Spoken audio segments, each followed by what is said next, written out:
Dr. Drew. Hey, everybody. It's LoveLine. I'm Adam. That's Dr. Drew. Phone number 1-800-LOVE-191. Dr. Drew, board-certified physician, addiction medicine specialist, and welcome back to the show, Interpol. Paul Banks, Carlos D. here tonight. Good to see you guys again. Thanks. Hello. Drew had figured out exactly when the band was on last. Which is a rare alchemy for me, right? Yeah, it is. Although your brain's intact. Drew hasn't smoked much weed. He's done basically a tanker truck full of blow, but no weed, and no acid, and hasn't dropped any acid, and his brain's intact. You know, he does a little moderate boozing. You know, what are you guys into? Do a little drinking? Little drinking. Yeah. Here and there. Yeah. No, it's all right. Here and there and everywhere. It's your medicine. That's what I told Drew. The edge is just ever present. So yes, always got to get it off. Saw something in USA today with the turns out a couple of glasses of red wine. Good for you. Can they shut the F up with these polls already? Every 14 months. Hey, turns out a couple of glasses of red wine. Good for the heart. Good for the circulation. Yeah. We heard. Drink too much. Bad for you. Let me make a note of that. Is there some sort of decree that every few months someone has to make a study on coffee and or red wine and then make the proclamation that it turns out it is kind of good for you in moderation? Garlic is the other one, I think. Yeah, garlic's the other one. Doesn't it speak volumes about the nature of news? Yeah, really, bottom line. Look, here's the deal. As I've said with many of the Peanuts cartoon strips I've seen over the years, you got nothing. You don't have anything. You got nothing. Lucy's holding the ball. Right. Charlie comes up. There's Snoopy's taking a nap. And then at the end, Snoopy says, I've had better days. It's like, okay, that took up half a page. You got nothing. Put a missing kid in there. Yeah. They take a missing kid picture and put him in there. Save a tree. And just be honest. Like, you say to your editor, listen, I got nothing. And look, I only want to give you the good stuff, and I don't have it today. But there's some missing kid in there. Put a picture. But what if a newspaper did say, look, when we got nothing, when we got BS, we're just going to waste your time and so on and so forth, we'll put a picture of a missing kid. What about Family Circus and Dennis the Menace? I think in the same category is what you're saying. Oh my God. And not only that, and it goes like, it's everywhere. It's Penthouse cartoons, Playboy cartoons, like they've all given up. Just like, sometimes you get like 4 or 5 captions or boxes in. Sometimes just a paycheck out of it. You get to the 5th. I know, it's what I'm doing now. You get to the 5th box and you go, oh, they had nothing. They didn't have anything. I wish. By the way, say it at the beginning. How about a little? You know what? You know what I want. Here's what I'd like in life. People should give themselves a grade. Like Schultz should say, "Look, this thing's about a D- at best. So if you're busy, don't read it." I thought he was dead. Well, from the grave, posthumously. Here's what we do. Here's Schultz's grade. That's how you know it's crappy. Log on and give your opinion. It's better that he died. Yeah. Now the cartoon's it's come up a little bit now that he's gone. Bad thing to say about an artist, by the way. Can you imagine if you guys died and Interpol actually got improved? Better? It actually improved. The songs got better, yeah. They're a little tighter, a little crisper. It's something you can tap your foot to. I'm not saying better, but different in a good way. Yeah. Interpol is going to be, let's see, they're doing a signing tonight, y'all. They're going to be down at the Virgin Mega Store on Sunset. That's right after this show. Yeah, so right at midnight. Yes? Excellent. Yeah, they're going to cut out here at about 11:20, and they're going to hustle on over there to the Mega Store on Sunset, which has got to be the one that's on Crescent Heights and... Laurel? Yeah, well, that's Crescent... Well, it turns into Crescent Heights at a certain point, and I think it's up the hill a little bit. So, you guys excited about that? Yeah. Yes. Hold them back, Adam. Hold them back. We flew from Rome today. From God. Rome to New York. We get a lot of LA. Oh my God. So this is just a tired, surreal, dreamlike state. Yeah. Actually, it should be roughly around 8 a.m. for us right now. Because it's 8 a.m. in Rome. Did you sleep on the plane? I did. Yeah, good. I had a couple hours, but those hours don't really count. No. I slept all the way through Walking Tall, or what's nice. Oh, really? The Rock. That's actually a good thing. Yeah. Slept clear through it. I'll tell you, this is why, and we fly in business, first class, coach, we don't divulge those kinds of details. First, for all intents and purposes. Yeah, now when people don't say Do they not want the fans to think they're sellouts, so they were actually flying first class and don't want to say? Or they're embarrassed that they're embarrassed. For the sake of something to talk about, the reality, it was Coach. And on the flight from New York, it was so small. There was, sometimes planes are a little different than other planes, and it was really small. That's bad times. Yeah, it's bad. Although you guys aren't behemoths, so that's a good thing. I don't mean you're dwarfs. How dare you? But What are you talking about? Yeah. I'm just saying, a coach airline seat is made for 5'9" and below. And you start getting into the 6'2" plus range, and you start getting some of these healthy guys in there, and then they're eating their knees all the way out there. Yeah. And and the their skin's breaking down just from where their butts touching the oh yeah, oh yeah. They get the flesh-eating virus. Yeah. Just a short jaunt, just here to Phoenix. We have to peel you like a glove when we get you there. Yeah. No, the difference between coach and first class size-wise is the difference between a guy who's 6'3", 6'4", and a chick who's 5'5". Yeah. Right? Yeah. Yeah? Yeah. Okay. Your midget, every flight is first class. So I'm serious. Think about that. If I were a midget, all I'd be doing is flying. That's all I'd do. I'd probably be a pilot. Midget pilot. Do they have height requirements? I don't know. Yeah, it would freak people out. That'd be a great gag to do. Just full on pilot outfit, but the mini me. Just walking all the way down the aisle. First you have just looking over his shoulder, talking to people, No, and then he spins around and jumps off. No, first he's outside the plane kicking the tires, and the tires up over his head. He's jumping up, trying to touch the flaps. That would be awesome. Just midget. You see the phone book in there on his pilot seat. Right. Okay, all right. You guys would fly though, right? Just special hand controls made. Maybe put some wood blocks. Yeah, everyone's fine. They have to try harder. We're going to hear a song from Interpol in this first hour. And what else am I missing here? Tonight Show. You guys done the Tonight Show before, yes? No. Yes, that's correct. Good. And with Jay Leno. It's is it all? I mean, how is it for a band to play that show? He's good. He came into the dressing room the first time we did it and said hello, and it seemed sincere. Yeah. He was he's got a warm personality, and he actually does seem like he's not just going through the motions. Wearing a denim shirt, no doubt. Yeah, he was pretty laid back, and he's got a nice car. Yeah. What was he driving? It was the yellow Vet at the time. Yeah. Oh, yeah, that's right. It's got 500 horsepower written on the side of the car, which is just it was a nice thing. Good for him. You know what makes you want to puke Good for is Jay. The richer you get, the more people want to give you crap. You know, it's like, Dave, this is our 10,000th Harley Davidson. We had a custom forge for you. Your initials are in it. It's like, free. Yeah, he gets that crap for free. They want to say the company when you got like the first. He got the first GT Ford that just came out. You get the front of the list for everything. Drew. I get free spaghetti and meatballs from the guy down the street from where I live. Oh, really? Nice. And that's a big perk. That is nice. Yeah. But I think I agree with you. I shouldn't be getting free spaghetti. Right. You don't need it because I don't need it. The guy in the refrigerator box out behind the restaurant needs the free. Yeah. I mean, listen. Here's really life in a nutshell. Think about the gift basket. From age 0 to age 30, I never received a gift basket. Never saw one. Not counting the decorative popcorn tin that my uncle Vince and Aunt Pat got me that I ended up defecating in because my stepmom locked me in the garage for a summer. But other than that... You think he's kidding. Just get the image in your head. Other than the $11 worth of popcorn... $11? All right, you're right. $4.93. Let's make it $5. Let's call it $5. Let's be nice to them. That's the only thing I ever got. Now anything I do, I get the big gift thing, and it's got stuff in it, and it's got Sirius radio, and it's got like Walkman crap and stuff. You just start piling, you start unfolding, then you start handing it out to people. Not even a dent. Sort of a hassle. Like, now it's in the house. Now I got to deal with it.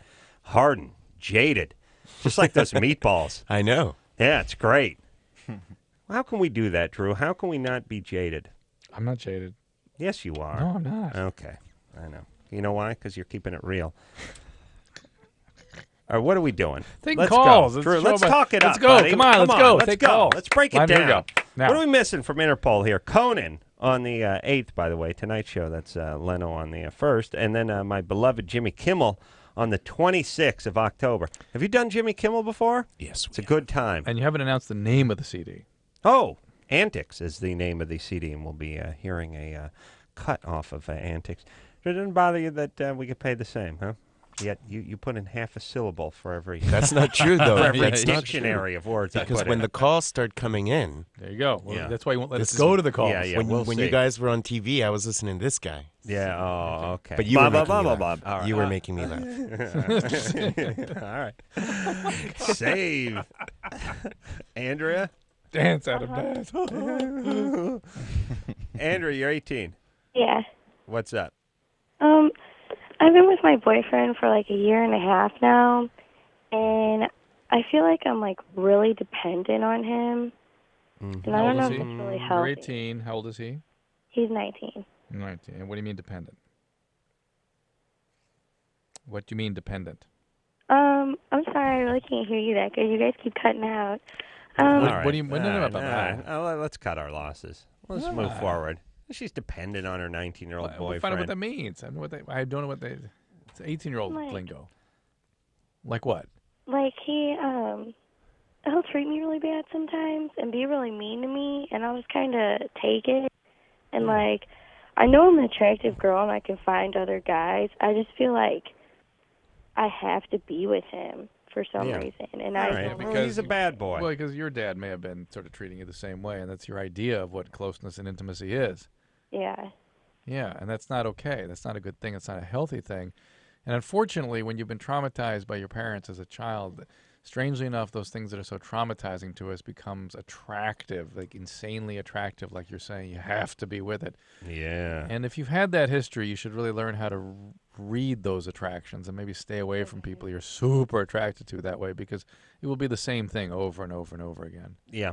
What part of Missouri are you calling from? St. Charles. Okay. So I'm sure there's a therapist on every corner of St. Charles, Missouri. I've been to a lot of therapy since I was have. younger. They diagnosed me as bipolar. Like, I come from a broken home and, you know, the typical broken Was home your dad abusive? Yeah. He was really abusive. Physically and sexually, or just physically? It was physically and mentally, basically. Yeah, refreshing these days just to hear about physical abuse. Wow. Well, that's so quaint. It's quaint. It's quaint. So it's, sending out a windbreaker, Andrea. Give your dad something, too. Just physical abuse. Oh, yeah. Oh, he's the father of the year. 3 years running in Missouri. But, Andrew, maybe get back to the therapist and realize that you need to break this cycle of compulsion with these bad guys. And at 18, by the way, it's not an unusual thing for an 18-year-old to need to do this. But if you can't get it out of your system, it's a problem. Yeah. Yeah. Best. You have sons, Drew. You want to get them laid, right? You tell them that's top priority. Yeah, you tell them to be bad boys. Oh yeah, tell them to brood. Tell them to brood. Tell them to wear black and look at the ground and kick the dirt. No, once in a while they just got to punch their locker. Just punch it, and the girls come up like, "What's wrong, Cody? What are your kids' names?" I don't remember the kid's name. Whatever the kid's name. Kyle. Riley. What's wrong? And you're just like, damn, you wouldn't understand. And they make that proclamation. As a matter of fact, I'm gonna get my kid a shirt that says "I can't let you in." Dear ladies, I'd like to, but I can't let you in. And they're gonna be, but why? Why? It's just T-shirt. I'll write it with a Sharpie. Probably be misspelled. They'll all be wanting to get in. Please let me in. I can't chance. I got to do this by myself. There's certain things a man has to do. You're 15. I know. Okay. Yeah, Drew, do that. Get him like a windbreaker and say, windbreaker? No, windbreaker's not cool. No, a leather. It's a T-shirt. A leather windbreaker. Oh, okay. Yeah. Yeah, get him a T-shirt that says, "I'm sorry, ladies, I can't let you in." Ladies. and then that's on the front, and on the back it says, "Because you wouldn't understand." Jason, 18. Yes. What's up? And then other than that, it says, and by the way, it's rambling time. I have to ramble. Hymen explode when they just come walking on a campus. Where's that going to be written, though? It's rambling. It's the tail. Yeah, it says you pull it out. You pull it out, and it's the knockout punch. Jason? Hey, what's up, man? What's up? You're 18. Yeah, I just have to say I probably am you guys' first black caller. No, come on now. We have a few. No, well, we get hundreds a night, but we never let them through. Oh. It's Drew's policy. He's told me not to talk about it on the air. I just feel like I'm going to explode if I don't tell somebody. So I don't know. Jason, he said, no black guy named Jason. And it was cool. And well, you got burned, Drew. Go ahead, Jason. I'm sorry about Drew's policy. Yeah, I just want to say I love you guys. But anyway, I've been going out with this girl for about 6 months now. And we've been having sex about 3, 4, 5 times a week. And I basically, she wants to take it further and have a big relationship. She's 20, I'm 18. But why ain't you got no play, player? Oh, please. But anyway, she's talking about marriage and all that other stuff. Oh, boy. I'm really not into that. All right, well, here's the thing, and you guys chime in, but you show me a woman who's dying to get married real early, and I'll show you someone who's sort of looking for a life preserver, trying to get away from something, trying to escape something. But in a way, she gives you a perfect out, which is rather than having to have long discussions about are we going to have a relationship or not, you can immediately go to I am nowhere near marriage. Right. And if that's a deal breaker for her, then off she goes. Now, if she then downgrades a little bit to, okay, well, let's just have a relationship, well, what do you feel about that? Yeah. What if she took the pressure off you, Jason? I think it'd be all right. I'm just... Yeah, you're just looking to have sex, right? Yeah, but okay, yeah, but 18-year-old, that's what defines a relationship for an 18-year-old. Don't get her pregnant. Yeah, of course. I'm telling you, nigga, that it would push you into the mode where you would have no problem to get that freaky shit going. 24/7 flowing semen here in your house, in your hizzy for chizzy. Wait, who is that? That's Drew. And again, come on. he's. Drew, I grew up in Rancho Santa Margarita, so I've been around a lot of white people, and the nigga, you gotta stop that. Yeah, come on, buddy. Come on. Drew, you don't do that. Probably someone with a doctorate should know. I'm just playing. All right. You grew up in Rancho Santa. And by the way, how many names does the town need? Rancho, Santa, Margarita. Really? Should there a fourth one on there? Okay. So Jason, you cannot get her pregnant. And by the way, if she's a little nutty, this is the kind of broad that tricks you into getting her pregnant. Yeah. You got to be careful. I mean, you're having sex 5-6 times a week. She puts a hole in the diaphragm or whatever it is, doesn't take her pill. You got to be in charge of this. If she says, I'm taking the pill, she may screw up to try to hook you in. Also. There might also be like a motive of some kind. Like, do you know everything about this girl? Yeah. What do you mean? Well, why would you, outside of being like a life preserver, like just insecurity, there might be a concrete reason. There might be something in her life that makes her feel compelled that she has to lock down a guy right now. What about it, Jason? Do you know anything? I think her parents broke up. I'm not really sure. She has like 2 stepdads, I think. Oh. Look, motherfucker, I'm telling you, don't be a player hater. Please, stop talking down to him. That's the life preserver thing that we're talking about here. And more importantly, she sounds like she's a trauma survivor and has a lot of stuff going on. But be that as it may, she has sort of given you the perfect, I don't want to say out, but by getting crazy, you can say, look, this is a boundary I can set. I'm not getting married. I'm 18. Got a long life ahead of me. Maybe a relationship, but the reality, 18-year-old, a relationship for a male is about the sex, and if she wants to have something, you said enough, Drew. But she's going to have one of these things where it's going to be too intense. And Drew, I'm just cutting you off, scared you're going to drop the end. You guys haven't even asked him about keeping his it real. feelings. I mean, no, he keeps saying he just wants to have sex. He said that a couple times. Yeah. He said he wouldn't mind having a really relationship, but I just want to have sex. But 18-year-old male, that's sort of typical. Oh, yeah. All right, let's take a question for the band, by the way. Darren? Yes. 32? Yes. Good evening, guys. Good evening. Adam, Drew, first off, and I have to tell you guys, just like everybody, that I've been a big fan for many years and totally enjoy your humor. And you're gay. Definitely not. Thank you. And I just had a question for Interpol, if I could ask them. Hang on, if I could just interrupt Darren for 1 second. Yeah. Anderson high tonight? He's on speed? What's going on here? He's just happy with the fingers, probably. He's going nuts. Well, the opportunity was just there a couple times, that's all. Yeah. And Darren is a little gay sounding. Yeah, but you're usually not that far off. All right, leave him alone. Go ahead. Wow, gay and on speed, huh? Way off. Anderson's on speed. You're gay. Oh, okay. All right. All right. You a Mormon? Yes, I am. Yeah, there you go. You got one. All right. Yeah, you got one. Hey, hold on a second. we do virtual Adam, in which I don't need to be here. Right. But Drew, I think you could be replaced by a pirate's parrot. You really could. Yeah, why not? Let's just back off from the mic there for a second. All right, here we go. And Anderson, let's just can we use a virtual Drew? I got so many, and I don't have Yeah, just hit them all. Just hit them them all. Hit them all. Where is he? Darren? Yes. Sorry there. Go ahead, buddy. Quiet down. Interpol, I just got a question for you. I noticed that your guys' sound kind of, resembles Joy Division, maybe a splash of the Smiths in there somewhere. And I'm just curious what your musical influences are. Oh, Carlos, you want to field that? Too many to really give you an accurate representation of where those musical influences are working with us musically. I guess that's just not the way we write our songs. Well, who'd you listen to growing up? More importantly, we all write the songs together as 4 different people, and we all have different favorite bands, and all come from kind of slightly different musical backgrounds. So none of us favor in the long list of bands that we love those 2 bands that you mentioned, like at the top of those lists. But even if we did, it would still only be one person of 4 that was into it.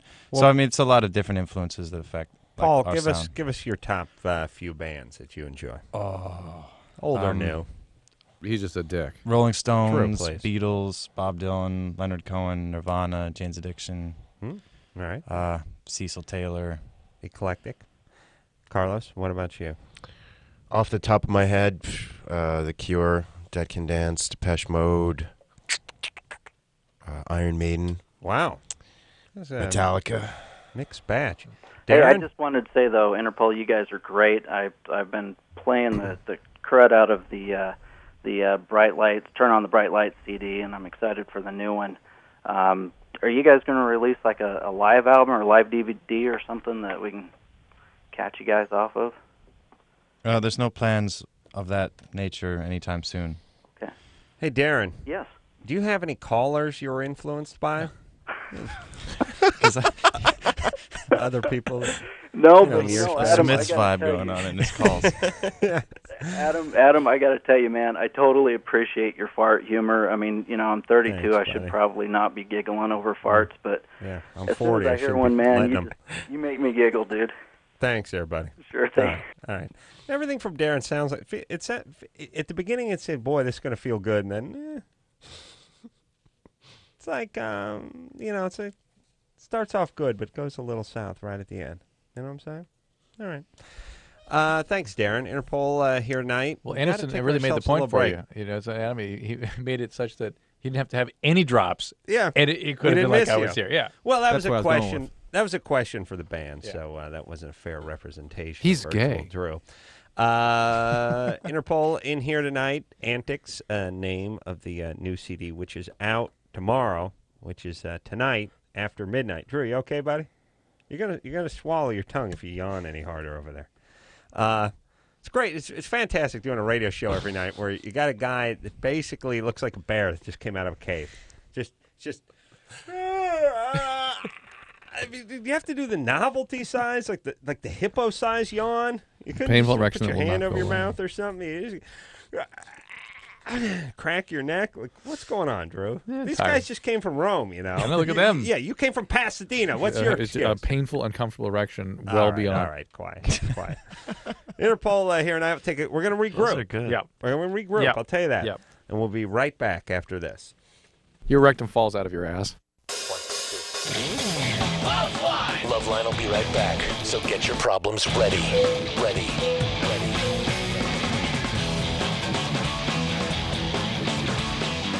LoveLine is brought to you by Sprint PCS with ReadyLink. Lets you link up with your friends fast, walkie-talkie style, without using your minutes. Only from Sprint PCS.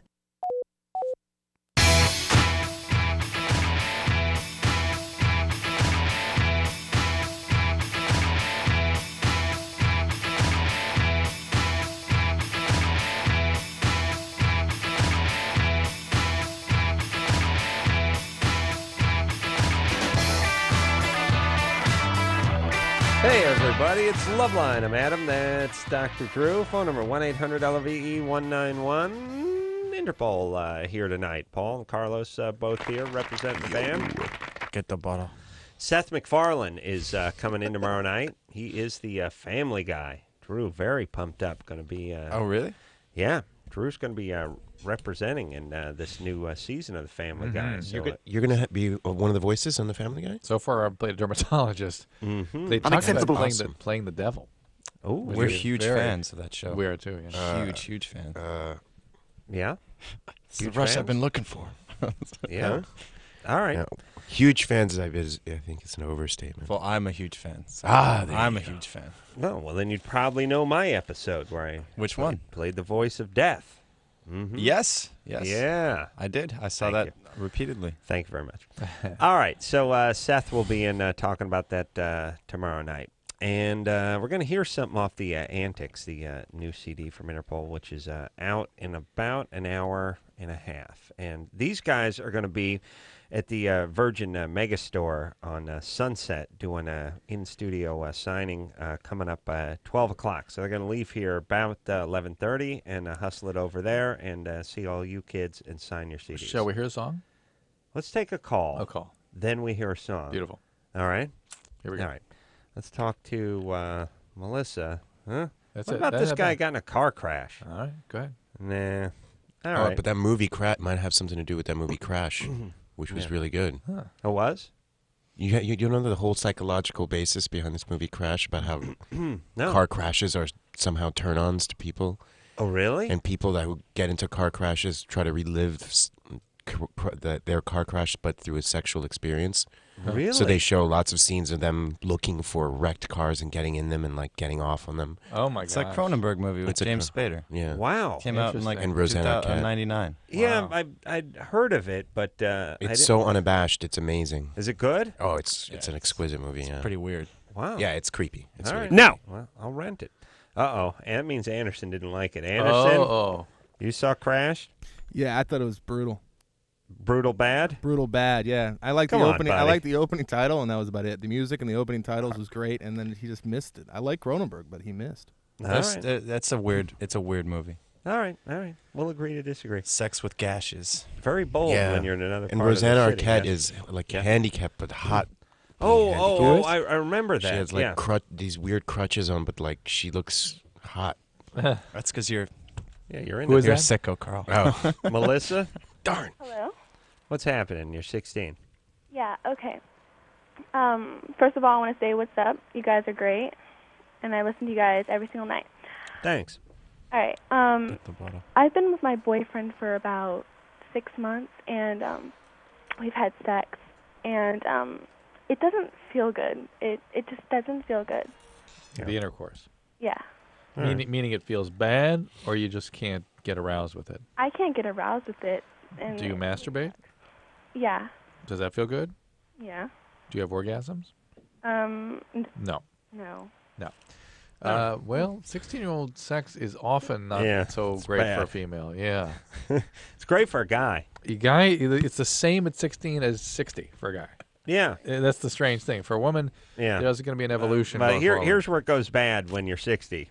Chick's 58. That's where it goes bad for the guy. It's good. Yeah.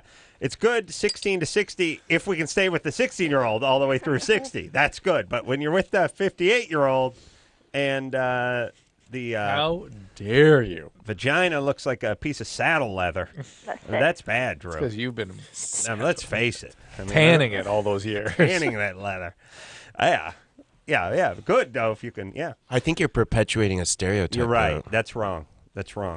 Because I think there's a way that a woman can own into her own sexuality and become sexy because she's older. Yeah. It's just a little bit more challenging for women than it is for men, I think. Yeah. No, I like that. I like when old women talk about being sexy, and I like when fat chicks talk about being sexy. It's like, hey, okay, out of the way. I got to find a hot chick.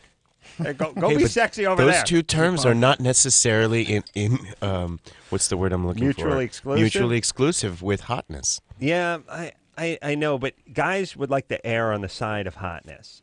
And, well, sorry. Here's the problem. My sack would like to err on the side of hotness. It always does. Wait. Your biology errs on the side of reproductive potential.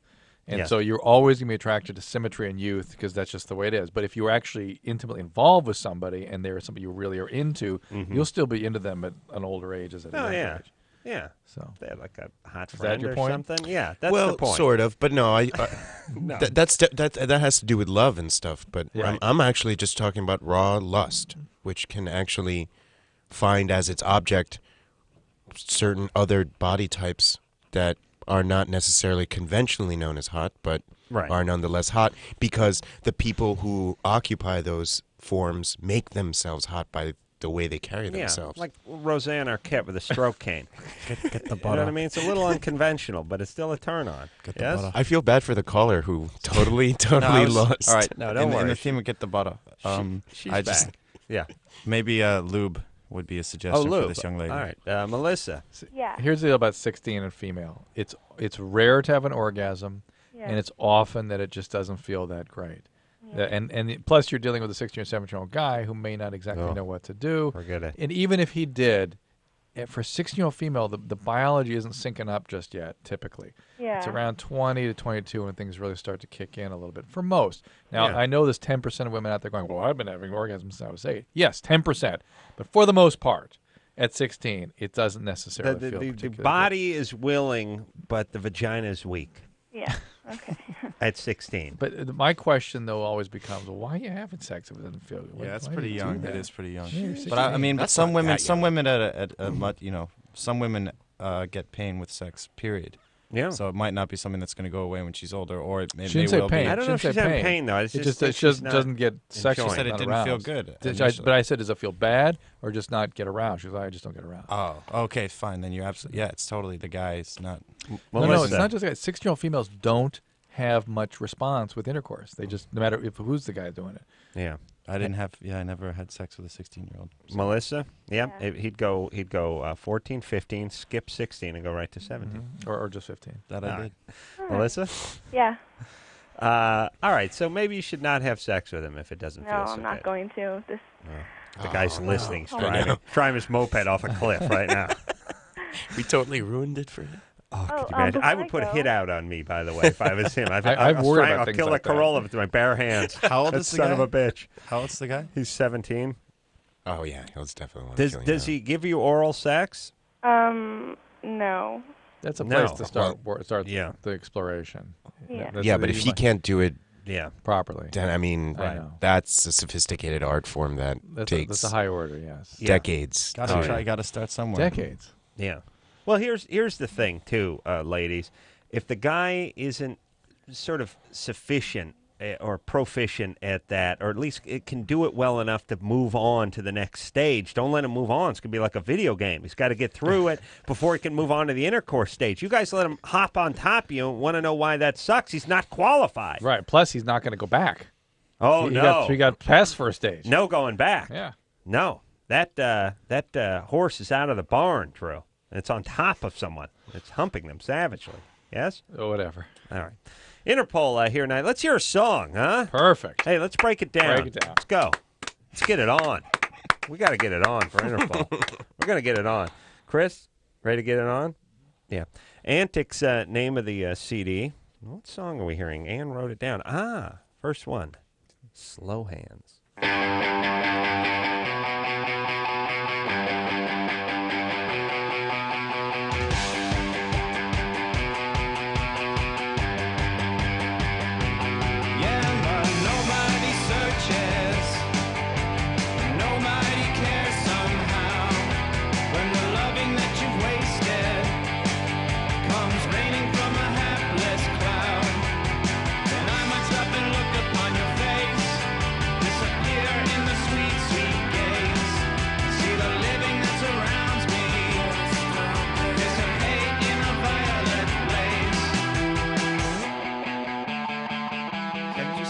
You've done to my heart and soul.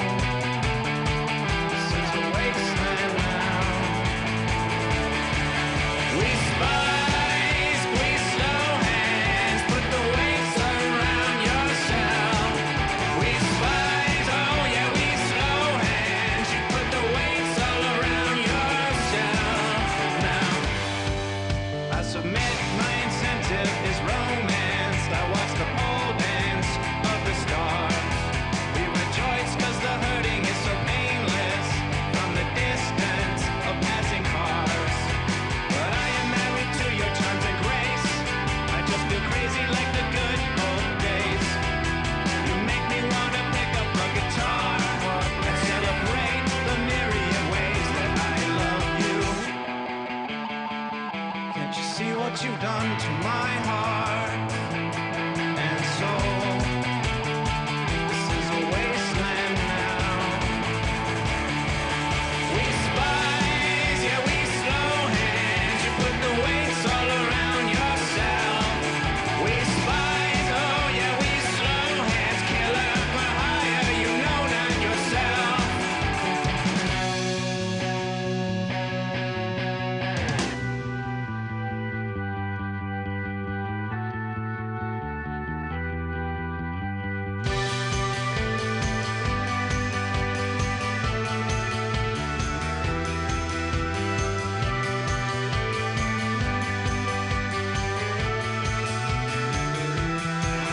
We spies, we slow hands. You put the weights all around yourself.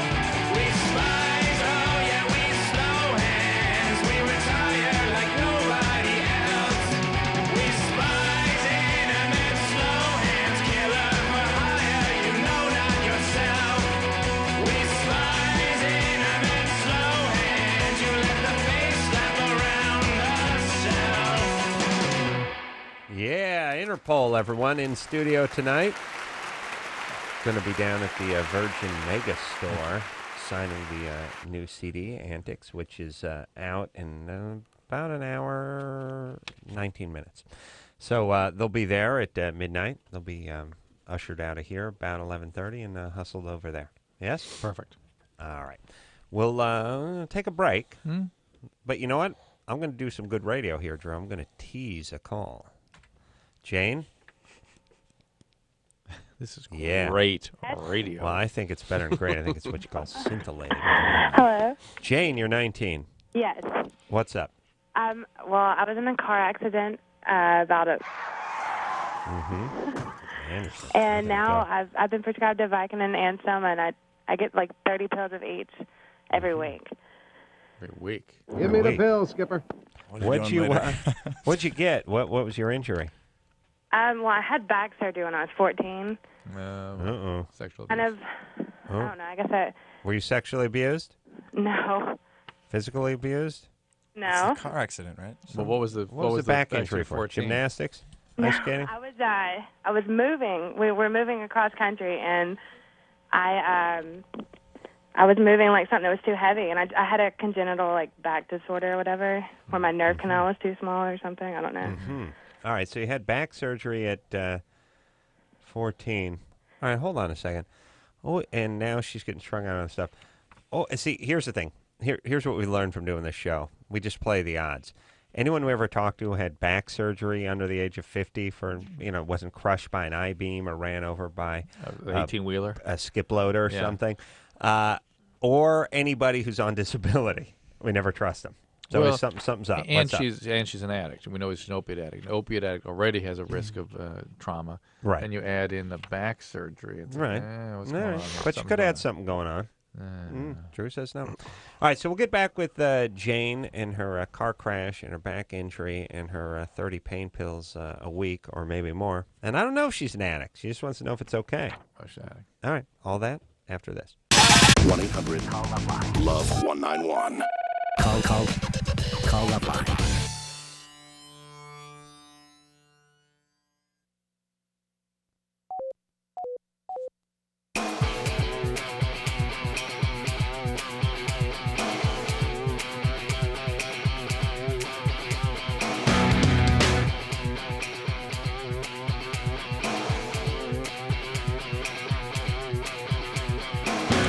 Hey, everybody, it's LoveLine. I'm Adam. That's Dr. Drew. Phone number 1-800-LOVE-191.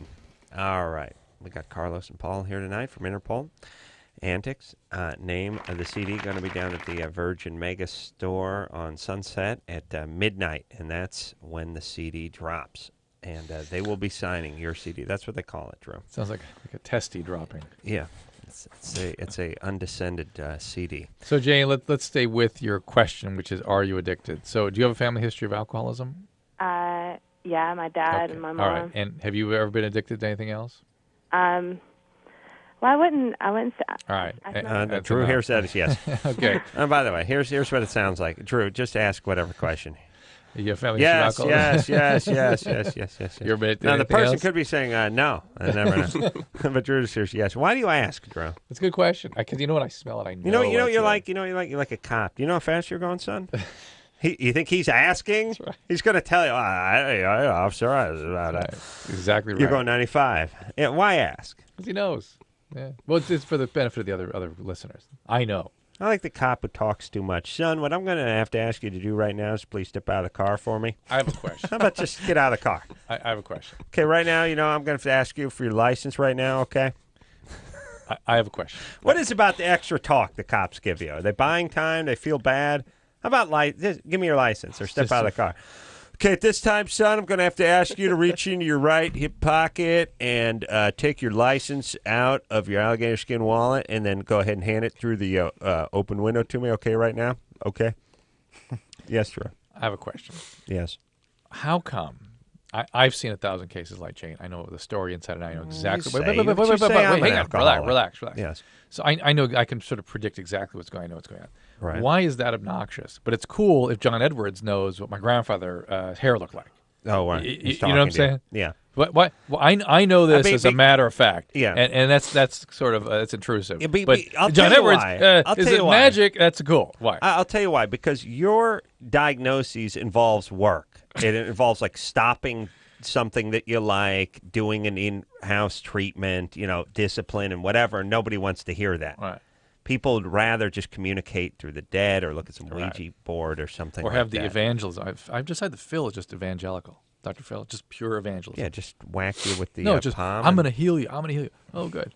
Yeah, no, it is. Guy, I think a lot of these TV shows like Dr. Phil are the secular version of evangelism. of a preacher. It's the Great Awakening. Yeah, absolutely. That's what it look, is. I'm going to cure you in like 18 minutes. Yeah, and then you bring them back. Go, I'm cured, doctor. Right. Like to tag these people like sharks and then follow them around and see what happens. 5 minutes. Are you kidding? All right, Drew. Come on. Don't be jealous. Jane, it's such a I'm turn not jealous. when I'm you're jealous. outraged. Okay. It's a little different. Still a turn off. Jane? Yeah. Both parents alcoholic. Does that mean tonight? No. No, nothing. Just oral. I wouldn't say my mom you. was an alcoholic. She went to AA meetings, though. Yeah, she wouldn't be an alcoholic. She wouldn't be in an AA meeting if she weren't. What was she doing at the AA meeting if she wasn't an alcoholic? Well, when my parents got divorced, she just kind of started going. So I don't know. Yeah, she's an alcoholic, okay. Jane. And so how long you been on the 30 pills a week at the Vicodin and the Soma? Hold on a second. I got to recreate. We have the world's dumbest callers, but I wouldn't say my mom's an alcoholic just because she attended regular AA meetings. Well, what happened? Well, my parents broke up. She started going. I used to go to AA meetings when I was like really young, just because I had a friend that was going, and really, they're pretty interesting experience. You're cruising chicks, though. That's different. And if you're going to go to that right, meeting, you're right. Go to the CA one in West Hollywood. There's hot chicks. Can CA I is borrow much a pen? hotter. Write it down. Thanks. It's on Doheny. I'll give you the address. It's hot chicks. All right, so Jane, how long you been on the 30 pills a week? Like a month and a half. Month and a half. And the thing about Soma at a month a week, it is a very difficult drug to get off of. There's something called an akathisia that develops. You feel like you're going to just fly out of your skin. You get an upper extremity limb movement disorder where you kind of want to punch things. And it's a very strange withdrawal. And then opiates leaves you with a very intense feeling of loss and what's called dysphoria, like you're really grieving something. And it's not something you're likely to, well, in fact, if you were to come to me and ask for help, it's not something I could do outside of a hospital. You'd have to be detoxed in a hospital. Really? Yeah. Really? Only 30 a week, though. But that's prescribed to her, too, though. Yeah, that's how everybody gets addicted from Vicodin and Soma. She's only doing like 4.2 a day or something, 30 a week is what, 7 a day, right? I don't know, because 4 times 7, Yeah, 4, 6 on a weekend. 6 a week. Yeah, 6 a week. It's going to be 4 a day. Yeah, it's 4 and change a day. 5.35. It's going to be. She's going to have withdrawal at 6 weeks. Of that. Hey, Jane. Yeah. Okay, so both your parents were alcoholic, and now you're hooked on the pills. So maybe Drew's right. Time to stop. Can you stop on your own? I haven't really tried yet. I would say that's what I was worried about, is if I would have a problem like getting off of them, or it's going to be tough. And should she try? Yeah, you should definitely try. You should have somebody help you do that and monitor. But if you step up, the next step is going to be 10 a day very quickly, and then you're really in, and it's going to be extremely difficult to stop at that point. Does it work if she weans herself off? You really just got to stop. Really? Yeah. But stopping cold turkey would give you these withdrawal symptoms, right? They don't wean. People don't wean off these drugs. But if they could, would it be a good way to do it? Yeah, if you could. But people just don't. I've never seen weaning work ever, and I've tried to. I'm having the same problem with Tylenol PM. Can you wean off the Tylenol? That you can wean because you won't. I don't know. I'm trying. But Tylenol PM can be tough, but you got to watch it with the booze because it'll get into your liver, right, Drew? Yeah, the Tylenol. That's true. Yeah, everything with the booze and the Tylenol. But I'm just thinking about Jane here for a second. The deal is, she needs to really realize that addiction is about a progressive disorder.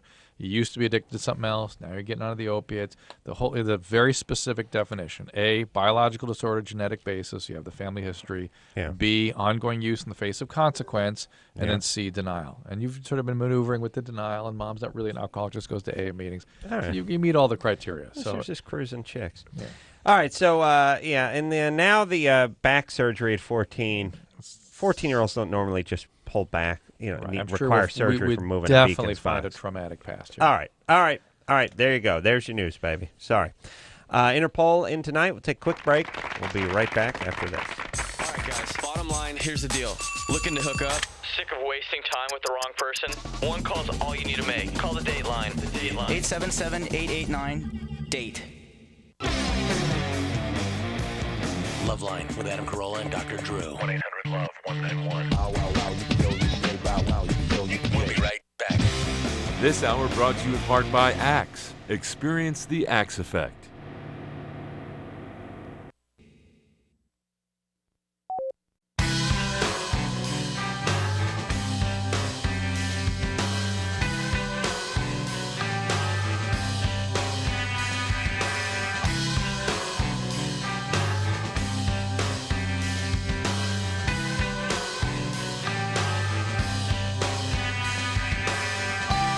Hey, everybody.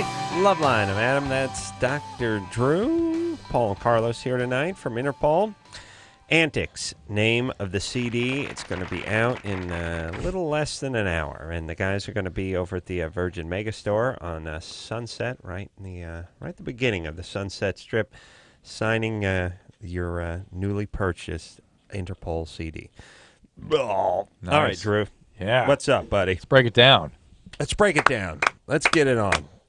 Seth MacFarlane from The Family Guy in here tomorrow night. Drew's going to... Drew, warm up that ass-licking tongue, because there's going to be a lot of ass-licking going on here tomorrow night. You're going to vomit. It's going to be huge. He's a young guy, right? Yeah. Yeah, Seth's probably mid-30s. I'm going to make him do all those voices. Oh, That's yeah. the part that's Which gonna one be is sick. he? Now, he's all of them. Except no, but the son is he's Seth not Green, Chris, right? and he's not Lois, and he's not the daughter. No. The daughter is the Mila woman Kunis. from that 70s show, correct? That's right. But he's everyone else. He is the He's neighbor, Brian and the he's baby. Brian, he's the baby. He's It's going to be great when during the commercial I has to call Drew's kids as Stewie, leave the outgoing message on their cell phone. Oh, I'm bringing in recording equipment tomorrow. What are you talking about? All right. Zoe, I wish you'd show as much interest in this show as you do in Seth MacFarlane, Drew. Don't answer. Just think about it. Okay? All right. Zoe, Hi. you're 27? Yes. What's up? My husband, I've been with him for 7 years, and he's always been kind of quick to come.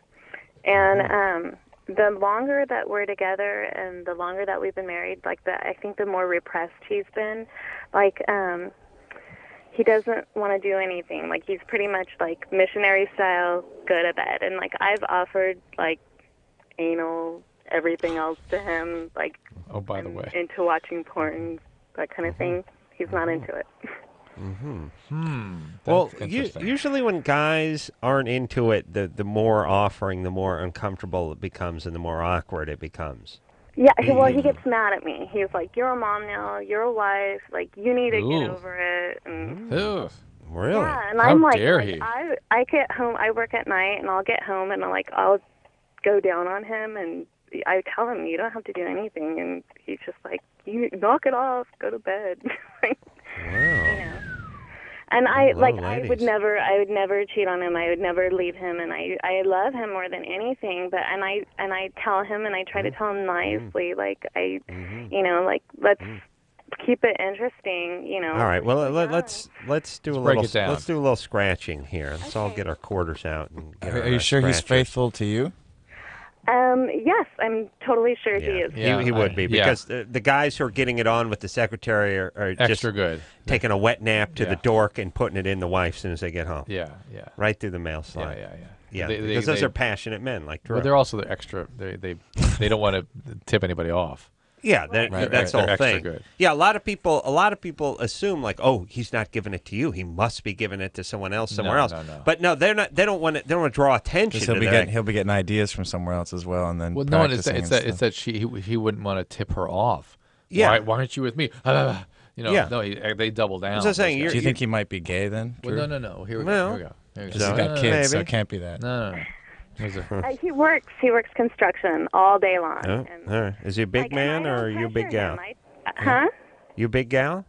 No. I take good care of myself. I used to be a stripper, and I've always taken good care of myself. And I tell him, I'll do pretty much anything for him. I will.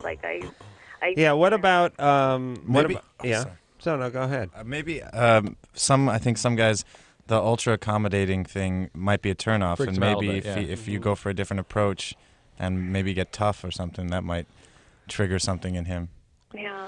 Is he fearful of your sexuality? Were you kind of wild at one time? He gets very when I was a dancer. I'm not anymore. I haven't been for years. Hey, little Zoe coming to stage. She'll give you a BJ. Sorry. There's a Mercedes with lights on. Parking lot, license plates D5, WR, Chelsea, stage 4. Chelsea. Businessman's lunch. I like the traffic cop part of their job. Where they gotta go. Hey, quit your grin and drop your lid and show the ladies you appreciate. Shelley, stage 4, Shelley. Someone lost a wallet. Businessman's lunch. Car with the lights on it. Because they have to be, air traffic controller and carnival barker. That's it. You wear a lot of hats. It's sort of like a school principal and carnival barker. I think right? I can can relate to the fact that a male might be intimidated by a female's robust sexuality. Yes, guys are freaking out about that. But also maybe just intimidated from the standpoint of saying that if I let her become this sexual monster with me, somehow she might cheat on me. Right, it'll let something out of it. Let something that I can't control out of it. And maybe guys definitely have that in them, but I wouldn't expect. I have a theory. But I wouldn't expect that to be the guy to marry the stripper. Right. That's not that guy. Well, I'll tell you what. I'll tell you what some guys do too. I heard you, Drew. I'm just deciding whether I agree or not. Yeah, go ahead.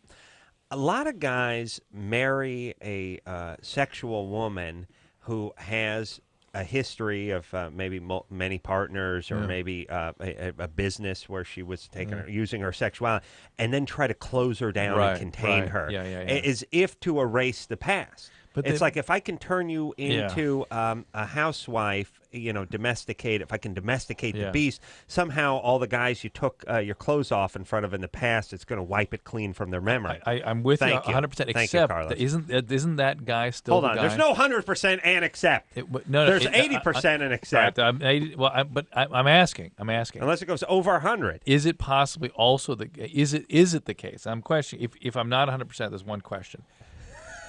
If I'm 95%, all right, go ahead. Just is it the guy? Question. Is that the guy that would isn't that the guy that would still want her to be kind of wild with him alone? No, because he's just trying to shut her down fire everywhere, and that way erase the memory of that past for her. Right. Well, then where is his sexuality then? How, in what ways his sexual needs being expressed? By getting her? Well, but his thing is, you're right. He gets her. He does it. He does. I got the stripper. He got the stripper, missionary star, which is what he likes. And he comes real fast, and that's it. He's fine. He's good. He doesn't have the libido that she has. I mean, it's just a damn shame then. Yeah, that is a damn shame because she deserves a man who can harness. And I'm staying at the. And we're going to be signing records at. Yeah, we're out. They're out. No, Sunset Boulevard, baby.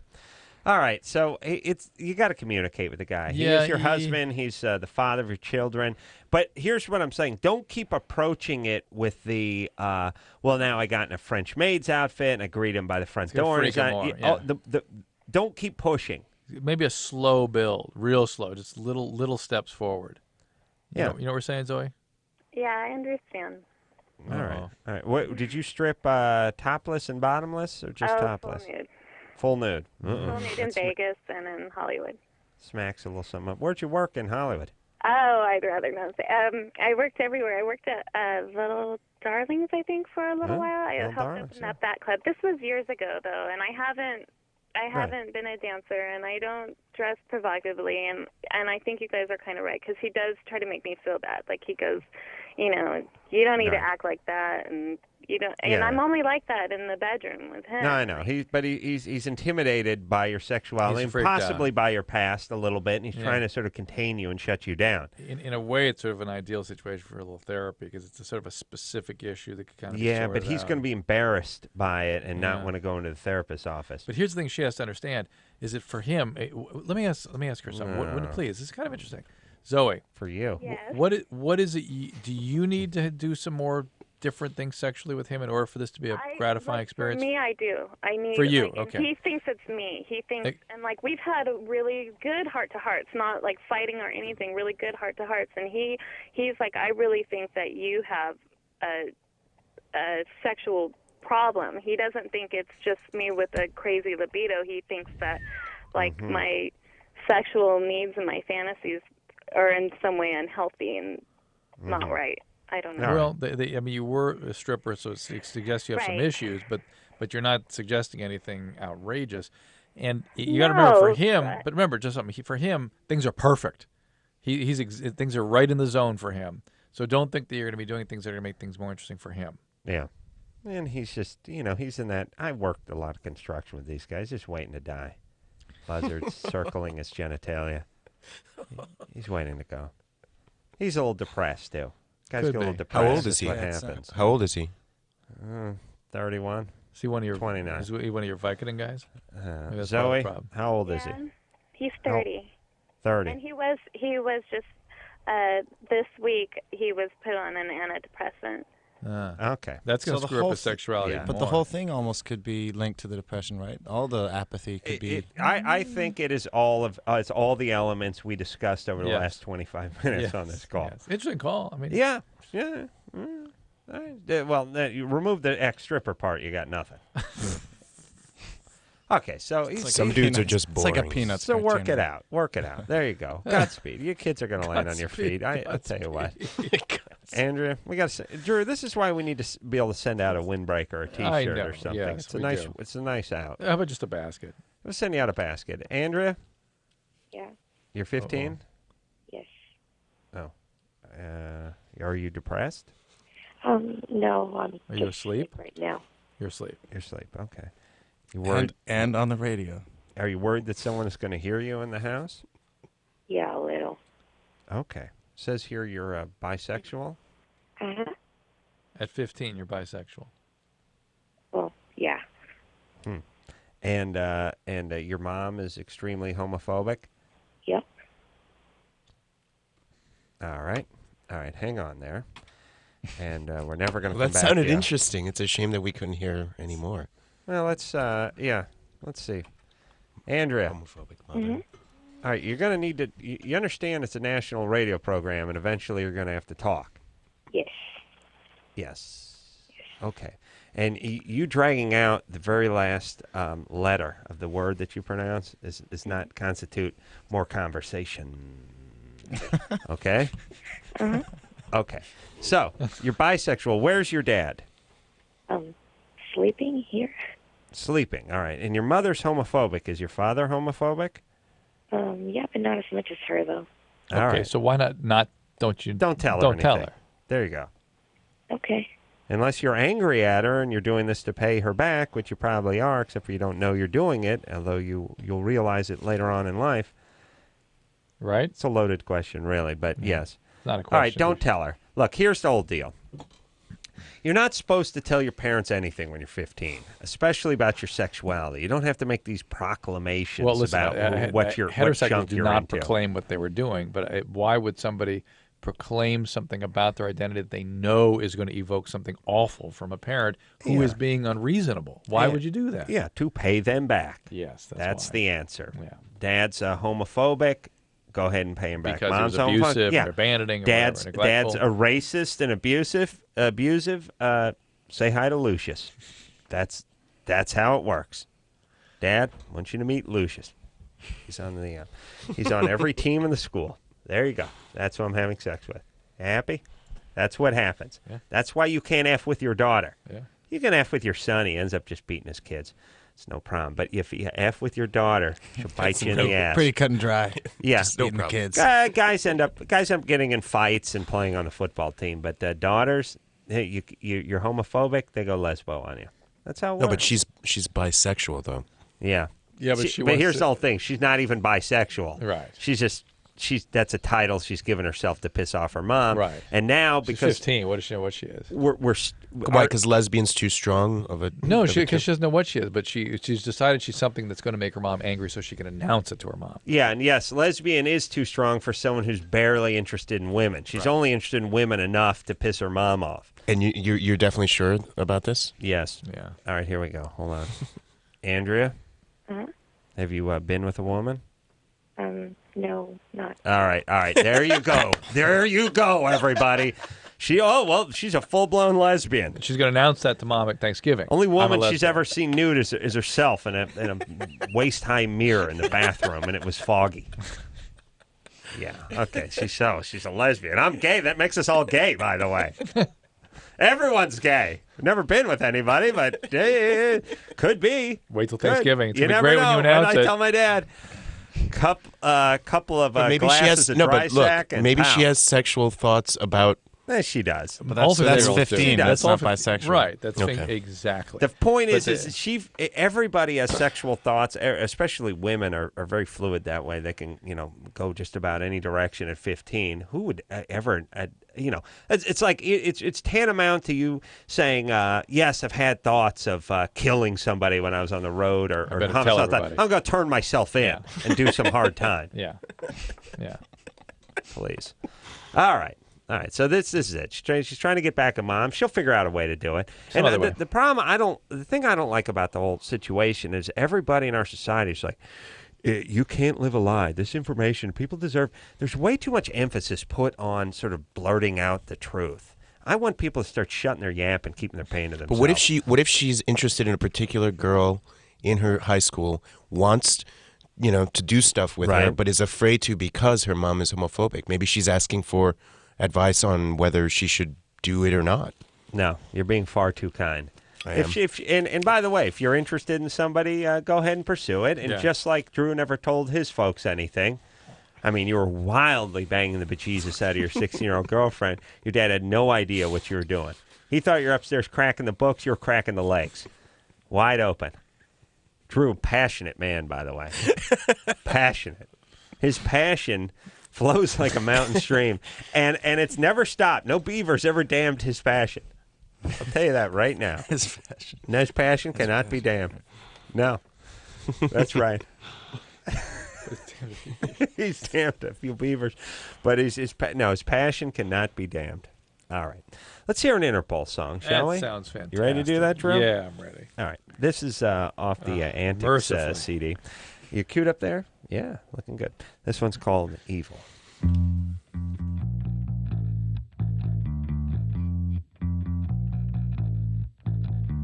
Rosemary, heaven restores you in life.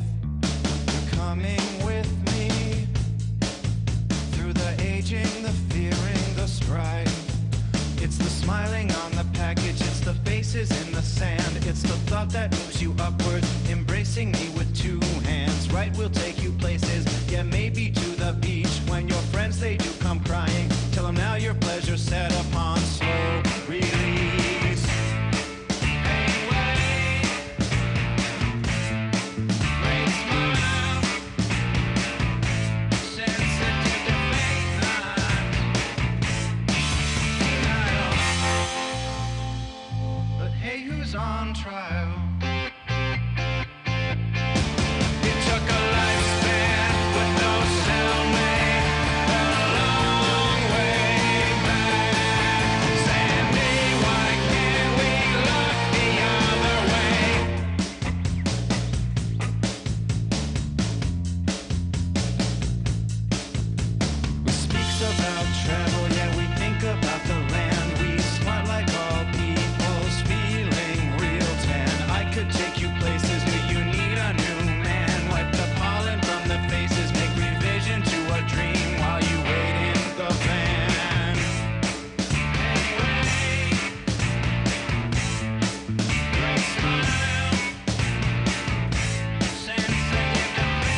cards under the belly, lay some grease inside my hand. It's a sentimental jury and the makings of a good plan. You've come to love me lightly, yeah, you come to hold me tight. Is this motion everlasting or do shudders pass in the night? Rosemary, oh heaven restores you in life. I spent a lifespan with no cellmate, a long way back. Sandy, why can't we look the other way? You're weightless, semi-erotic. You need someone to take you there.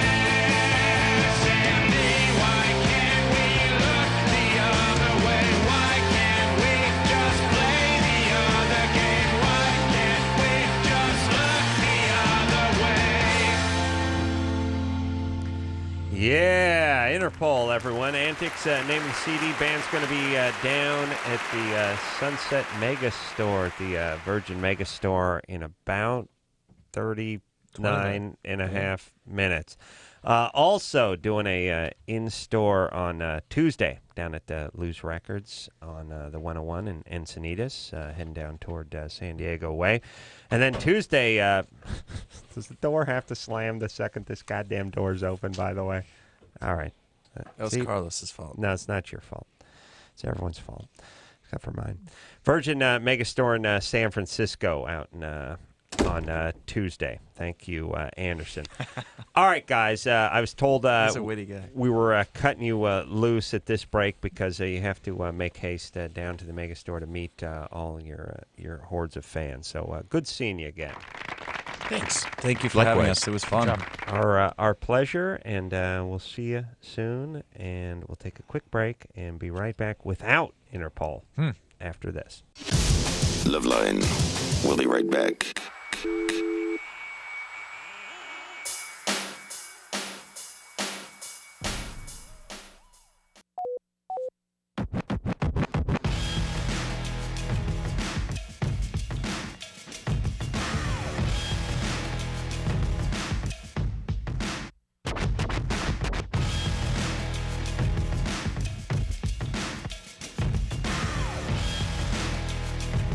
Yeah, everybody. LoveLine. I'm Adam. That's the good doctor over there. Interpol has left the studio. And Seth MacFarlane from The Family Guy is going to be in here tomorrow night. So, like I said, Drew, put on your ass-kissing shoes.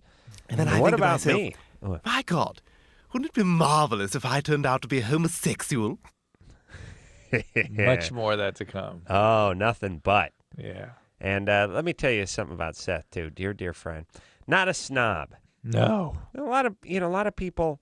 Let me tell you what's wrong with this. Guy's got a smile world. 24/7.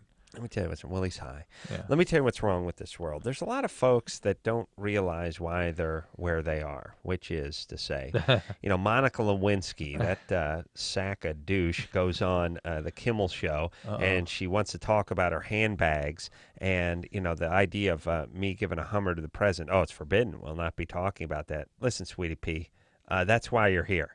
And so oftentimes people don't realize what the hell they're doing there. Yeah. What do you think? You're just some hot chick who makes handbags, and we're all of a sudden we're interested? No, you were performing oral on the president of the free world, basically, and that's newsworthy. That's why folks know your name. Do not kid yourself. And I just like the fact that people. So a lot of guys, there's a lot of actors will come on and do the Bart Simpson. No, I can't do that. Yeah, although that's a chick, but yeah. I don't do that. A lot of people don't bring this up, and I can't remember what the other one is. But there's a laundry list of crappy celebrities who are only really there for one reason, and ironically, that's the one thing they won't talk about, and that's the only thing there is to talk about with the idiot, because obviously they're not supposed to be there in the first place. Oh yeah, Monica's handbags. Oh, they're taking the world by storm. She's so talented. She's such a talented seamstress. Look, you blew the president. Now we want to know about it. You come on the show, that's what you got to talk about. We've had a number of those things where it's people want to know about their wife or something, or you know what I mean? Yeah, don't ask them about it. Don't ask them. We won't talk about that. Yeah, I know. I know. It's one of those celebrity things, and especially with the bands, Jacob Dylan. No. His dad's Bob Dylan. Yeah, I know, but don't say anything. Really? Can't bring that up, huh? Why is it? Oh, by the way, does everyone have to have a laundry list of crap they won't talk about? Drew, where's your list of stuff you won't talk about? Oh, I'm glad you asked. Don't bring this up with Drew. No, that's very sensitive. I want passion off the Look, list. okay, listen, here's the deal. If you don't want us to bring stuff up or you're not willing to talk about it, then shut your pie hole and get the F off the show. Monica Lewinsky doesn't want to talk When about did this happen? Yeah, it was like a year ago. She was on Kimmel's show, and it was, don't talk about this. She wants to talk about her handbags. Oh, yeah. America's dying to know about your handbags. What do you use? You use a double stitch? What kind of thread do you use on those Corinthian sacks? leather or Naugahyde? You Naugahyde, using vinyl. What do you use there? What's your stitch? By the way, listen, nutty broads, stop it with the handbags already. There's 3 billion that are currently in circulation. That's not enough? Chicks with their handbags. All right, Drew. I'm done with handbags. You know what I was saying, Drew? You were in there for quite some time, too. I was we're at Kimmel today, and somebody else, I don't know, Paris Hilton's coming out with handbags, and I realized it used to be when chicks didn't really want to work, they became travel agents. It's like, all right, you book a few flights, and here's how travel agents work. Well, I book one flight for you and one for me. Yeah. One for you, Yeah. one for me. Fine. It's like half a job. You get inside, you get to meet with people. You really don't make any money, but you end up flying around at a cut rate, and it's fine. That's what used to do when, you had a husband, he was a doctor, was a lawyer. The wife wanted to feel like she was doing something. She became a travel agent. Now they're doing handbags, which is the new travel agent, except for it's even less. Now you're not leaving the house. You're doing zero now. Somebody else is doing it, too. That's right. Little Indonesian kids sweating away in a shop. You're cracking a whip. Fan very slowly turning in the window with the light coming through.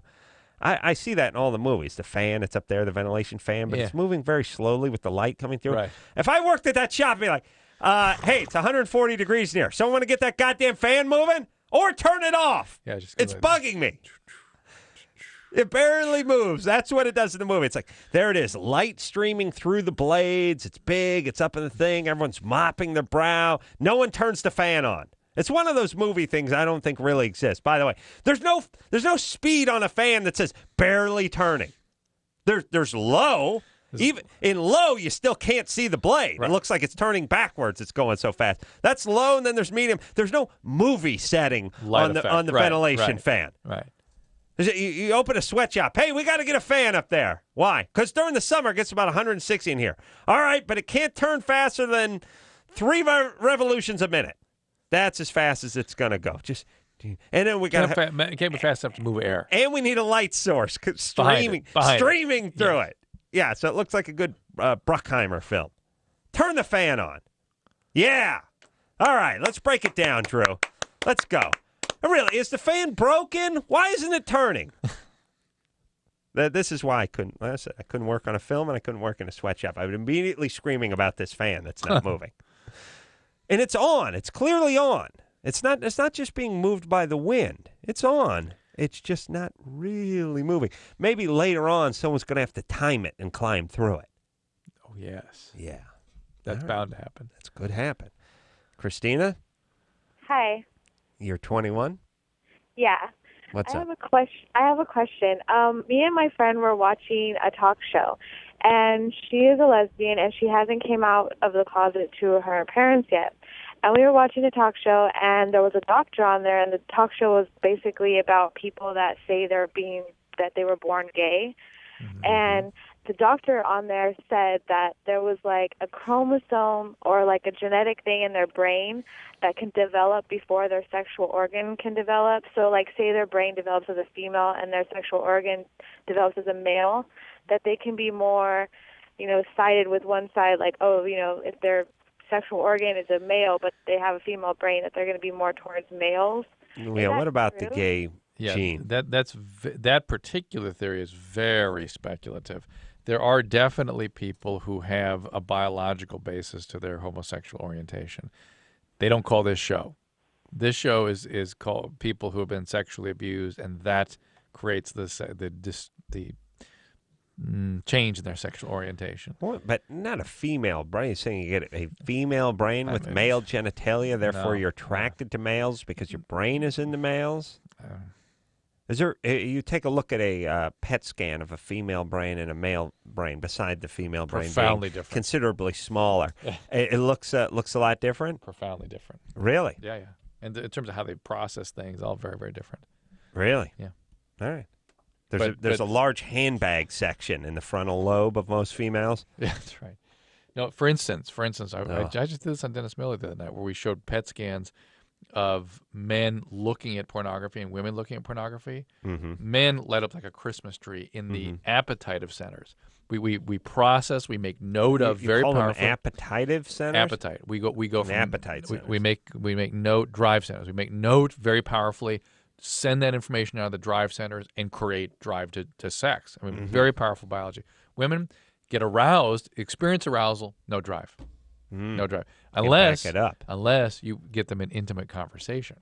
And then drive starts coming out. But looking at pictures, they get aroused, no drive. So the blood goes to the parts, they experience arousal, but they're not going to do anything about it. It's like they're not hungry. It's like looking at pictures of meals and going, I can appreciate that must be good. I ain't hungry. Right. Yeah. And men are like, turkey, let's go. Men attack the screen. Eat, let's go, yeah. All right, okay. Right? Okay. But Calm down, buddy. You're scaring me. Listen, why can't people accept those differences? Why is it so hard for them to deal with that? I'll tell you why. Because there's something about. Well, I'll tell you a couple things. It's usually the angry left, because the conservative right is always explaining. Look, there's a difference between this Middle Eastern culture and our culture. There's a difference between men and women. There's a difference between gay and straight. And the angry left always says, no difference for anything. And they just get angry, even if there's good differences oftentimes. And it's weird because it's a group that wants to celebrate diversity by screaming there's no difference between anybody. There's a woman in the studio. I don't know what that is. Yeah, there's a woman in the green room when I came off, and I said, and she goes, that's very interesting. I go, yes, I think it's important that we understand our differences so we can appreciate what one another is experiencing. Otherwise, that's where problems develop. We don't appreciate the perspective of another person. Right. And maybe it could be translated into other cultural orientations. And then now she goes, no. No. People are all the same. She goes, I've been to lots of different countries, and there's something about humans that's all the same. I go, yeah, I'm not saying that's not the case. There's some common thread, but there's some profound differences too. Yeah, I don't know why they don't want to accept that. I guess if you start talking about differences in people, then you start, there's this perceived, well, now we're getting into segregation and we're going to start separating and then we're going to start labeling and saying, well, there's a difference. Yes, these people are better than those people and those people need to be put in internment camps. No. No, I think, yeah. Oh, okay. Okay. That's what I meant. Chris, you'd be first to go, by the way. I make you the mayor of the internment camp. Great. He will call his internment camp Boobville. Yeah. The good news is the morning trumpet sounds at noon, so you get to sleep in, and it's just warehousing. You'll just be hanging around. You'll be shooting bumper pool and drinking Schaefer beer all day long. You'll be like those natives from Bikini Island where we're testing the nuclear bombs. You won't be doing anything. I'll be subsidizing the whole thing. All right, cool. And that way, you'll have the peace of mind of knowing that you got a nice cot to sleep on and plenty of beer during the day, and I'll know where you are. That's my plan. And we'll send in some junior college counselors to make a facsimile of a junior college. Right. Eventually, we'll turn into a junior college. Very quickly. Yeah. We'll put a hacky sack in there, an ashtray, and soon it'll math classes at noon. Become a junior college. Maggie? Yeah, You're 21? I am. What's up? This evening, while I was at work, a coworker offered to pay me for a blowjob. A coworker, same level, or somebody that you are in? Well, I work in a restaurant, and I'm a server, and he is a dishwasher bus person. All right. Yeah. Well, and how much? $50. $50. Mm-hmm. She must not look great in her TGI outfit. And really, $50. Yeah. And so how was things it? Have changed at downtown Disney. Yeah. What's that? He's calling from Anaheim. Did you give him the BJ?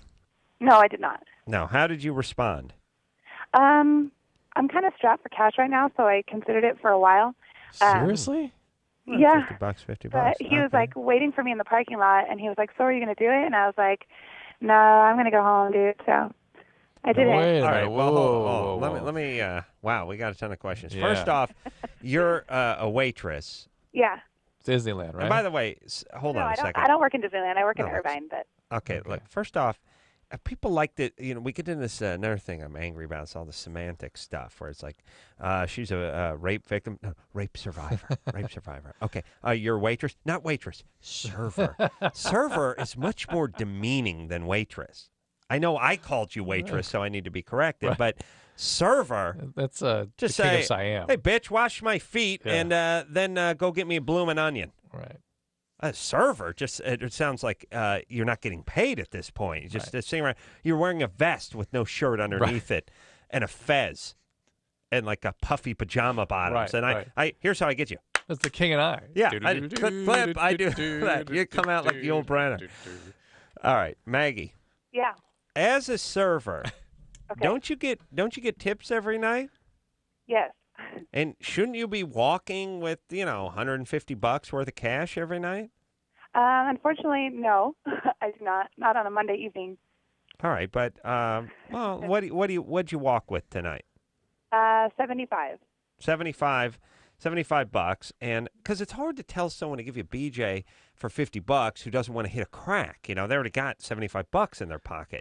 But this guy picked up on something with Maggie. Yeah, that she would even consider it. And he's a dishwasher. And have you flirted with him? Have you talked to him at all?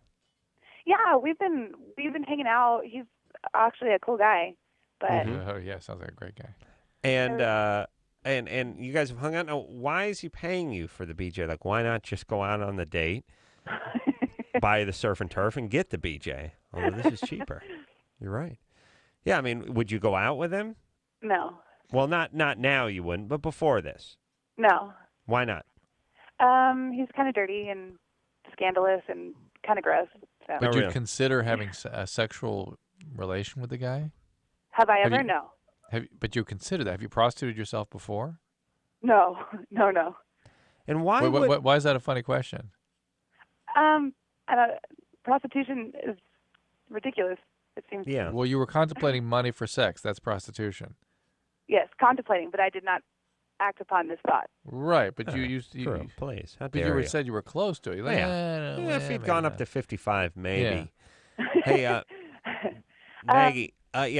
We want to know what made him think that it was okay to even come close to this subject with you.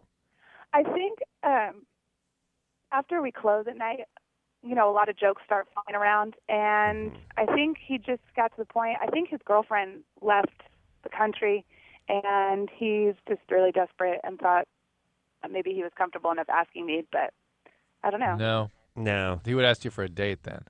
Yeah.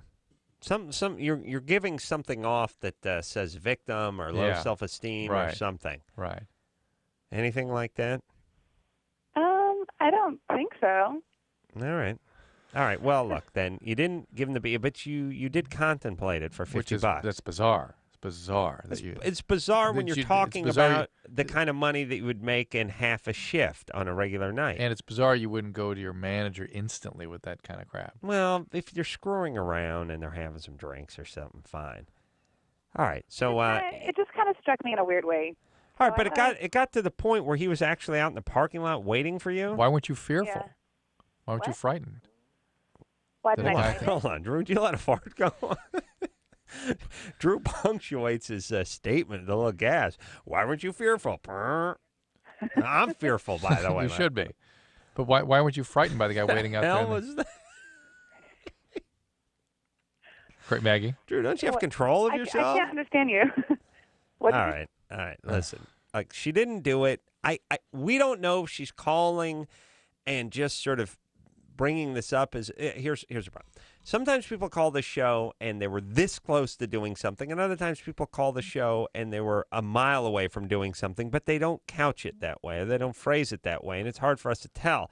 So on one side of her mouth, she's saying, well, I almost did this. On the other side of her mouth, she's saying, of course, I would never do this. We don't know which one it is. We're assuming you wouldn't have done it, and you're not as close as our screener said. By the guy. No, I got the sense she was close. Okay, there's something going on with her. Whatever it is, fine. There, yeah. Drew farted. I got to clear out of here. She should report to the manager, really. This is sexual harassment. So. All right. Don't talk. Just leave the guy alone. Don't say anything. All right. she's screwing around. Nah. They're talking. Nah. Leave him alone. I told you this. Yeah, but he's gross and scares her. No, let me all guys who wash dishes are gross. They handle Thousand Island their whole life. That's all they do. Their cuticles just smell like onions. You understand? Yeah. Nothing worse. And by the way, if I was clearing those plates, I'd be eating off those plates. Oh, yeah. Now, don't get me wrong. I wouldn't take another bite and do a cheeseburger that was almost spent. But the French fries. Fries, Yeah. onion rings. Yeah. Are you kidding me? Game on. And then once in a while, you run into that fruit salad that no one's gotten into. Coleslaw. Forget about it. You know what I did yesterday, Drew? I can't wait. Actually, Saturday. Kept it real. I'll tell you what I did. I went to I was in the parking lot of the old McDonald's. Who had a farm? No, the old McDonald's I used to work at. Yes. In Studio City. Yeah. And I was just sort of staring at it. I was going to another market, but I just ended up parking right in front of the McDonald's. And I actually walked around the back to where they keep the dumpsters, where I ate all the filet of fish they told me to throw out one day and the apple pies. And I just stood there and I thought, yeah. Oh, yeah. My heritage. Yeah, this is me. This is where I come from. Keeping it real, Took Drew. it in, drank it in. Yeah, drink it in. We'll take a quick break. We'll be right back. Call 1-800-LOVE-191. Can I get pregnant if I do it? You get addicted to aspirin? It hurts when I pee. That's pretty accurate. LoveLine. We'll be right back.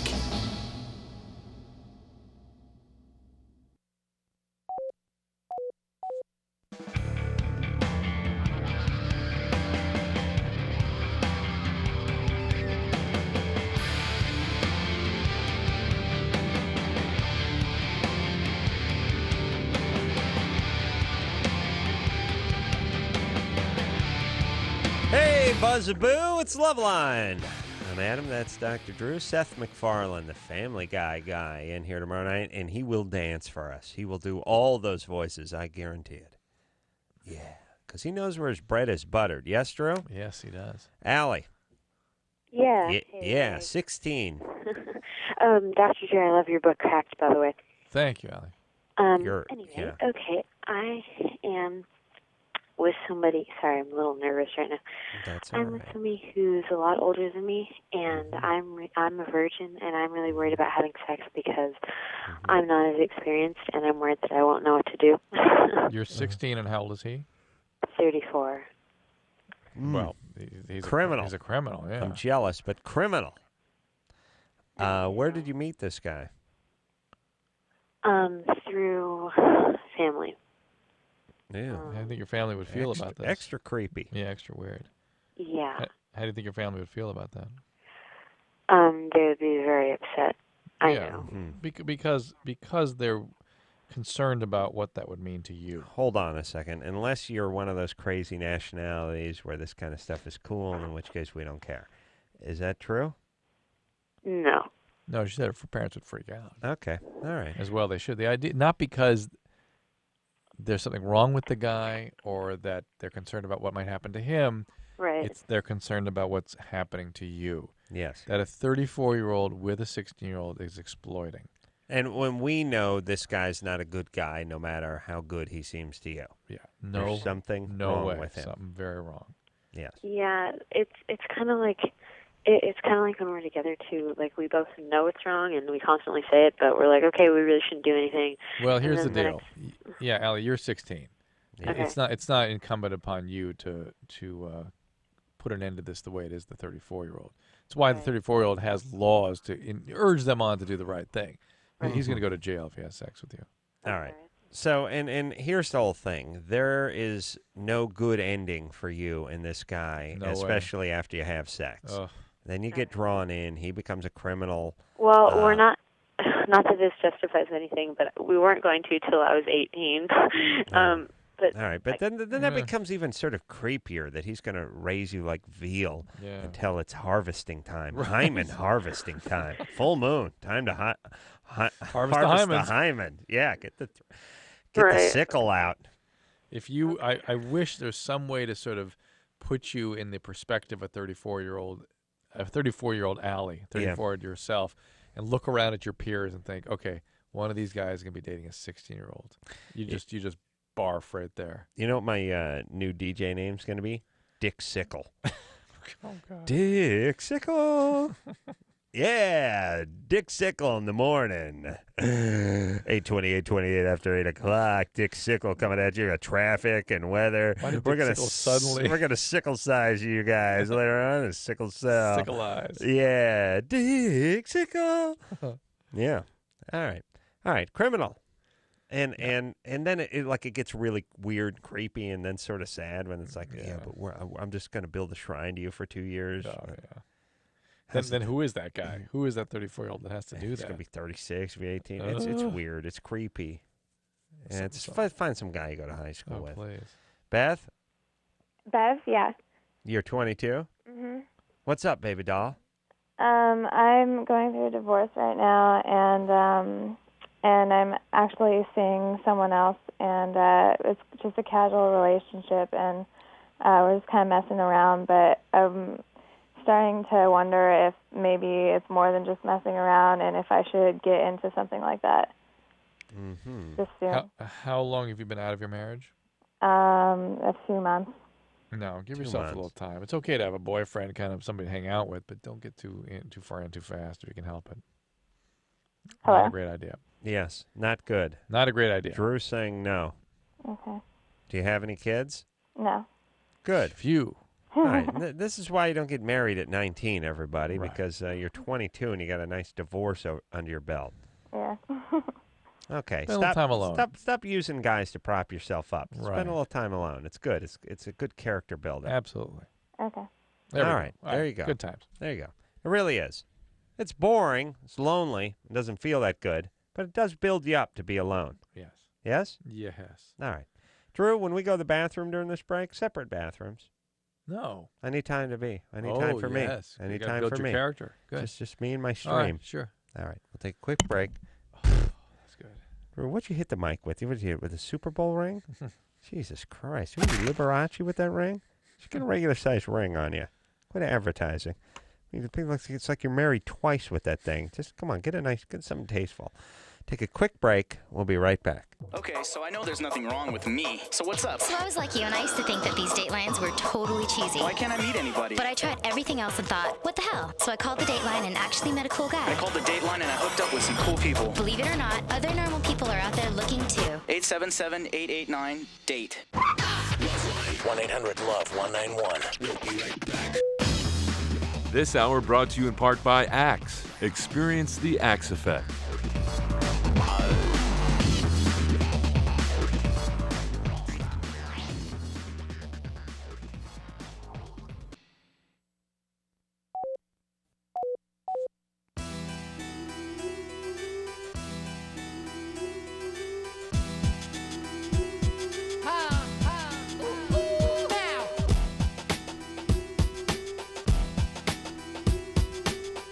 Well, that's the show, everyone. I want to thank Interpol for coming in here tonight and look forward to Seth MacFarlane from The Family Guy doing all the voices. Yes, maybe even voices he doesn't do. Yes, Drew? He'll do Chris. All right. No, he can't. Oh, yeah, he will. Blah, I blah, bet he blah, could blah, do blah. it. And you look forward to my beautiful rendition of blah, blah, blah, blah, blah. So until next time, this is Adam Carolla for Dr. Drew saying mahalo. So I've been around a lot of white people, and the nigga, you gotta stop that. This has been LoveLine. LoveLine. The opinions expressed on this show are not necessarily those of the staff, management, sponsors, or this station. The producer for LoveLine is Ann Ingold. LoveLine is a presentation of Westwood One Entertainment.